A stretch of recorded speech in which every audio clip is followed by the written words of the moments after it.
Hi guys, welcome back to the den. So I'm sure right off the bat you notice that the video quality isn't as great as it has been. Unfortunately, my camera phone died the other day, so right now I'm stuck recording on my iMac. So for the next couple of weeks, unfortunately, the quality, like I said, is going to be a little bit less than what it was, so bear with me. So this week for our random video topics, I've decided that I'm going to do a quick review on A Very Sordid Wedding.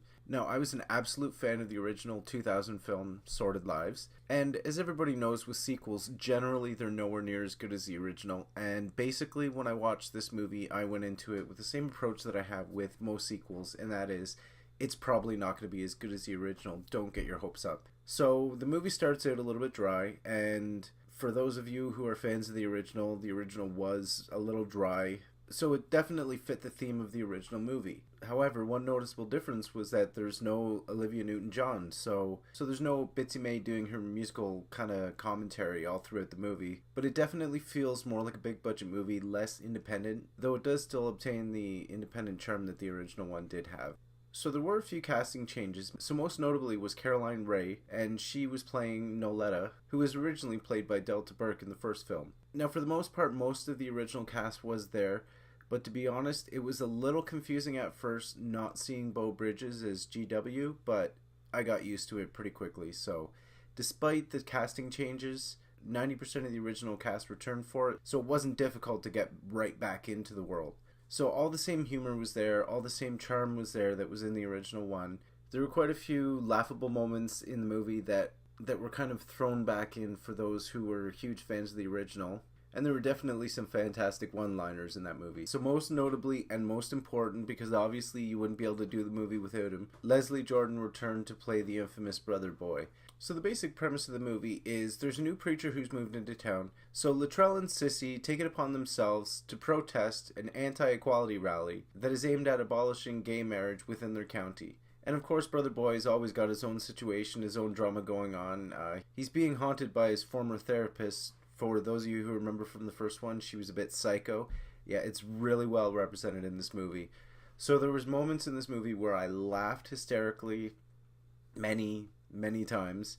And I'm not ashamed to admit whatsoever, there was a lot of times where I cried in this movie. There was one part in the entire movie I was a little bit disappointed with, and that was how Whoopi Goldberg was basically hailed as like one of the leading cast. It was like all the posters show Whoopi on it, and I understand Whoopi's huge. You want to promote the star of the movie, I get that. But I was honestly waiting the entire movie for Whoopi to show up, and she is in the last 3 minutes of the movie. Granted, the 3 to 5 minutes that she's in the movie is absolutely fantastic, and she totally steals the show, but it was a little bit disappointing, and I was kind of hoping that there was a little bit bigger of a role for her. So this movie, as far as I know, took many years to create. The original movie came out in 2000, and then there was the short-lived TV series that ran one season, and that came out in 2008. So it's been another 9 years before this movie actually came out. And they actually toured with the movie recently and did a lot of meet and greets and everything. Unfortunately, I was broke and wasn't able to make it out to any of them. But Leslie Jordan was there. There was a lot of the main cast was there. Caroline Rhea was there. So apparently it was an absolutely fantastic time. So this movie is currently available for stream. You can rent it on iTunes. I'm not sure if it's available on Google Play as of yet, but I believe it is also available for stream on the Wolfe official app. So for any of you who love the original Sordid Lives, I highly recommend this one. You will not be disappointed. The entire movie basically left me feeling with a positive feeling, which I find doesn't happen a lot in gay cinema. For some reason, there's a lot of Q cinema that's just ends on a down note, and despite it being real and authentic, sometimes you want something that's positive and uplifting, so this movie was definitely that. So out of 10, I would definitely have to give it at least a 9. This movie was fantastic, and I was greatly impressed. Like I said, I went into it thinking, well, it's just going to be another sequel, it's probably not going to be as good as the first one, but honestly, I'd say it stands up to the quality of the first one.